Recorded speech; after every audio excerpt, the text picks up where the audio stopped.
Këto ditë në Kosovë pra është duke u debatuar lidhur me zgjatjen e mandatit e EULEX-it dhe mbi themelimin e një gjykate të posaçme për krime që do të trajtonte pretendimet për krime lufte të anëtarëve të ish-ushtrisë shërimtare të Kosovës. Këto çështje do të hidhen në vot këtë muaj në Parlamentin e Kosovës. Për të biseduar për këto çështje dhe të tjera, kemi sot të ftuar në studio zotin Ilir Deda, drejtor ekzekutiv i Institutit të Kosovës për kërkime dhe zhvillimin e politikave KIPRED. Zoti Deda, mirëmbrëma. Mirëmbrëma.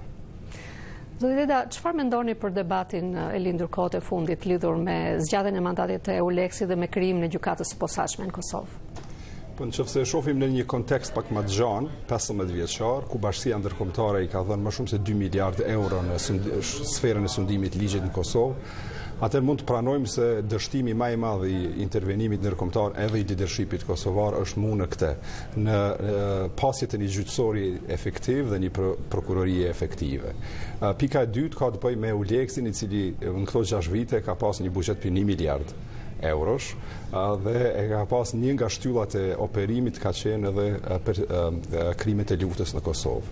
Dhe 15 vite në liri, në kohën kur rajoni po ecën drejt BE-s, e Kosova jo, ne përballemi para një gjendje jashtëzakonisht vështire. Kjo është që të themelohet një gjykatë e cila realisht është gjykatë evropiane për krimet e luftës, e cila do t'i dënon vetëm shqiptarët.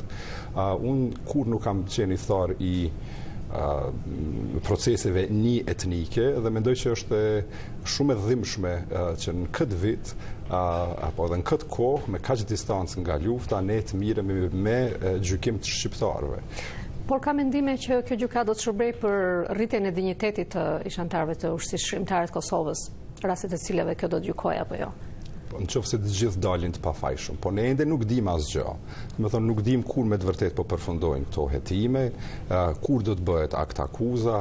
Do të thonë është një proces shumë i mjekulluar, i cili po lën shumë paqartësi përpara dhe me të vërtet është një konsenzus se ne fatkeqësisht Kosova në vitet e ardhshme do të njihet si një vend ku po ndjeken krimet e luftës të bëra në vitin 1999 dhe mendoj që çfarë do krimi që është bë, nëse është bë, më mirë kishte me qenë që të kishim gjykime në Kosovë, të tregojmë se ne jemi një vend i pjekur, me gjykatë pjekur, me prokurori të pjekur, që dim faktikisht të sillemi si një shtet i përgjithshëm, i pavarur, i cili do t'i sqarojë gjitha këto.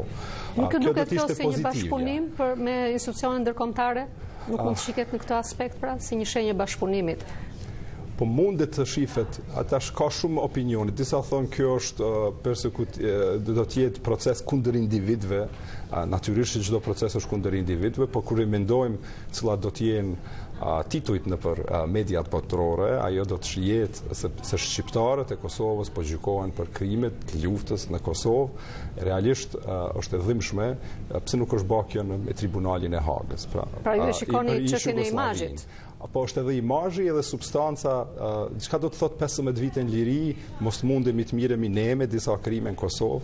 Do të thonë çka ka mri Kosova dhe Bashkia Ndërkombëtare me gjithë ato me 2 miliardë euro të dhëna në këtë fushë në sundimit ligjit dhe mendoj që kjo është në dështim i përbashkët dhe duhet shihet si dështim i përbashkët dhe të fillojmë të shohim gjërat në një afat apo në një kohë, një prizëm afat mesme se sa që të mbesim këtu ku jemi sot. Kjo do të themelohet gjykata, të shohim çka do të ndodhë më përpara, por duhet të jetë një mësim dhe unë mund të them se Kosova do ta ketë shumë vështirë në afat shkurte, në për disa vitet e ardhshme që ta rrim këmbë veten dhe të bëhet vend kredibil prapë në Evropë.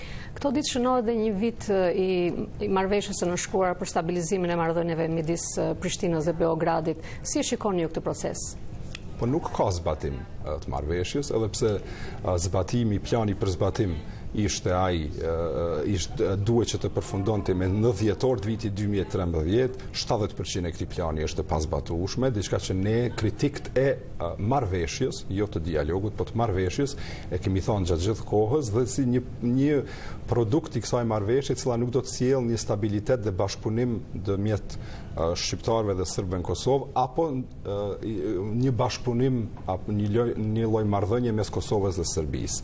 Unë mendoj që procesi ka filluar që të diskreditohet dhe duhet që të kemi një fresh approach ndaj asaj që ka po ndodhur në Ballkan, sepse kështu me fokus afat shkurtër nuk po mbrihet që të themelohen, që të vendosen bazat për një stabilitet afatgjat dhe një funksionalitet të shtetit Kosovës dhe një inkuadrim të Kosovës si në Kombet e Bashkuara, ashtu edhe një rrugë të integrimeve evropiane. Zgjedhjet në Kosovë po afrohen, si e shikoni ju panoramën politike të Kosovës në prag të zgjedhjeve? Po kjo është viti kyç për Kosovë. Këto zgjedhje janë vite kyçe për Kosovë dhe është kyçe cila anë do të mirët. Është e padiskutueshme se qeveria e tanishme, udhëhequr nga kryeministri Thaçi, do t'i humbë zgjedhjet për shkak të qeverisës jashtëzakonisht të dëmshme dhe të dobët që ne kam pas brenda në Kosovë, dhe mbetet që të shifemi, që të shihet se sa do të jetë e efektshme opozita.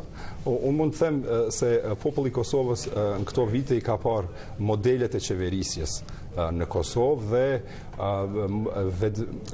modeli i qeverisjes të vetëvendosjes në Prishtinë është treguar për një kohë shumë të shkurtër jashtëzakonisht i efektshëm dhe programi elektoral i vetëvendosjes është treguar si një lëvizjes vetëvendosjes si një alternativë mirëfill qeverisë. Dhe në këto zgjedhje me të vërtetë do të vendoset a do të shkojë Kosova drejt funksionalitetit dhe forcimit të shtetësisë të saj, apo do të jetë një vend i cili nuk qeveriset mirë dhe do të ketë institucione të brishta. Për këtë arsye edhe jam në vizitë në SBA, ku kam pas edhe prezantime publike me titullin Viti kyç i Kosovës. Zotit Deda, ju keni qenë pjesë ose shumë afër institucioneve të Kosovës. Si do të cilësoni përpjekjet e shtetit Kosovës në luftën kundër korrupsionit dhe krimit të organizuar? Kjo ka qenë një dështim i jashtëzakonshëm, duke e marrë parasysh që shumica e establishmentit politik në Kosovë është vetë e kyçur në punë të paligjshme. Për këtë arsye duhet të ndodhë një kthesë zgjedhore nëpërmjet zgjedhjeve dhe që të zgjidhen njerëz që nuk do të shohin institucionet si mundësi për përfitim, po si një obligim për përmirësim të jetës qytetarëve tonë, forcimit të institucioneve dhe luftës të efektshme kundër korrupsionit dhe krimit organizuar në Kosovë. Zotit Deda, faleminderit për intervistën. Faleminderit në ftesë.